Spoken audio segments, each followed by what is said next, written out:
I quit my job to become an artist. Well, I didn't quit, but I was in a high stress role, which didn't allow for me to have a good work-life balance. I wasn't sleeping well, I was bringing stress from work home with me, and it was really negatively affecting me. So after a lot of thinking, I stepped away from my management role and took on a position which I've been enjoying for the last 6 months.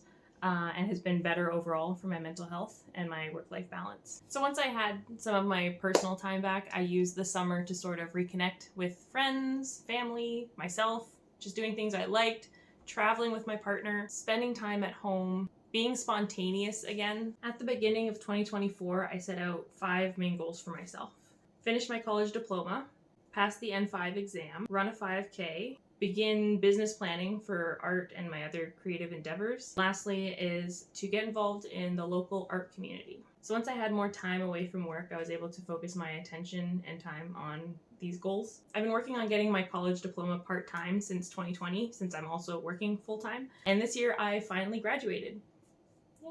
It was a long process and really tempting to quit at times, but I'm glad that I stuck with it and I didn't quit. I haven't received my certificate in the mail yet because we had a big postal strike in Canada, but I did it. Yay, first goal achieved.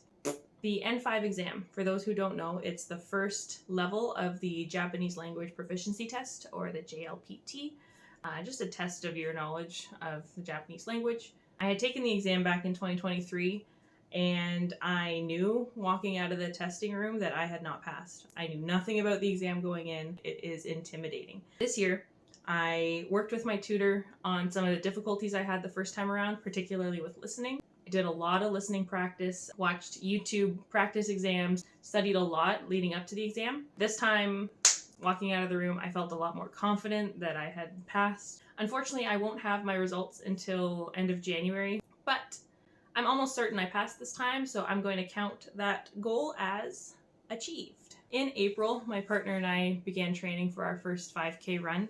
We followed the Couch to 5K program to prepare for our 5K run, which is at the beginning of June. It was a rainy day in June. It wasn't the best weather for running, but we did it, both with a time of 32 minutes and 45 seconds, so not bad. So there we go, third goal achieved. We're on a roll. For my artwork, I realized I needed some time to reconnect with my creative side. I was a bit rusty and lacking motivation, ideas, creativity, all the necessary stuff for creating art. So to combat that, in May, I joined a local crafts club and made some new friends and explored some new mediums, played with gouache for the first time, tried out some new alcohol markers, did sketching, did some needlework. It's been a while since I've done embroidery, so I did a little bit of embroidery.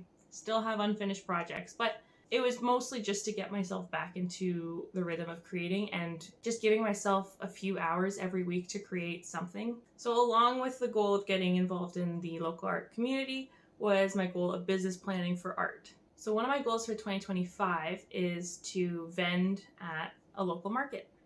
Something I've always wanted to do. It's a little out of my comfort zone, but I have to start somewhere. This year in 2024, I've been doing a lot of thinking of ideas of things I want to sell, design concepts, merchandise, just lots of different things. For 2025, I'm hoping to make some of those things into a reality and vend at a market. Just one. That's my goal. Just one.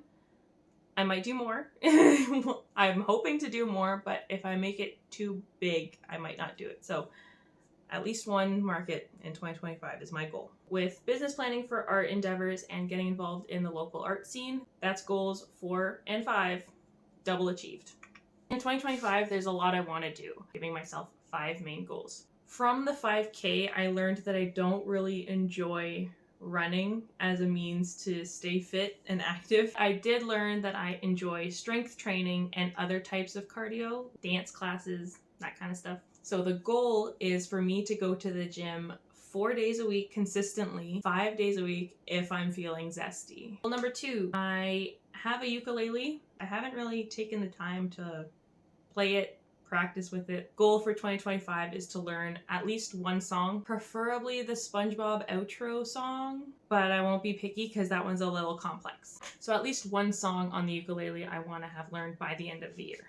Obviously, another goal is to vend my art at a market this year. That means I've got to get stickers, prints, cards, merchandise made, printed, ready before the end of the year. At least one market. Just one. Goal number 4, I'm gonna learn how to sew. I was gifted a sewing machine from my mother-in-law and I know nothing about it. I have some ideas of things I want to make, but I've got to start small. My goal for the end of the year is to sew an apron. I have this really old fabric tablecloth that I thrifted. It's a little sun bleached in areas, so it doesn't really work as a tablecloth. But I want to find like a pattern, cut it out of this fabric, and make an apron for myself. So that is my goal with sewing. Learn to sew and make that apron. That fabric has just been sitting in a drawer for months. For months. I want an apron. I have other ones, but I want one that I made, you know? Finally, my last goal is not something I want to do, but something I want not to do. I want to stop buying clothes. I have so many clothes. I need to stop buying new ones. Even new to me, if I'm going thrifting, I'm not getting clothes. No more clothes. I have no closet space. This will help me save money, save space in my house, help me actually organize what I already have and use what I already have, because I have so many items that I don't wear enough. No new clothes. Those are my goals for 2025. So 5 main ones. There's obviously more in there. You don't need to know all of them. In 2024, I made a digital vision board that was my phone lock screen. So I would see it all the time and it'd be a reminder of what it is I'm working towards, what my goals are for the year. I'm planning to do the same for 2025. I'll have a digital vision board as my lock screen. I find it helps you have a reminder to yourself to view your vision board every day. Yeah. So those are my goals for 2025. Those are the things I did in 2024. Also in 2025, I want to play more video games. Bye.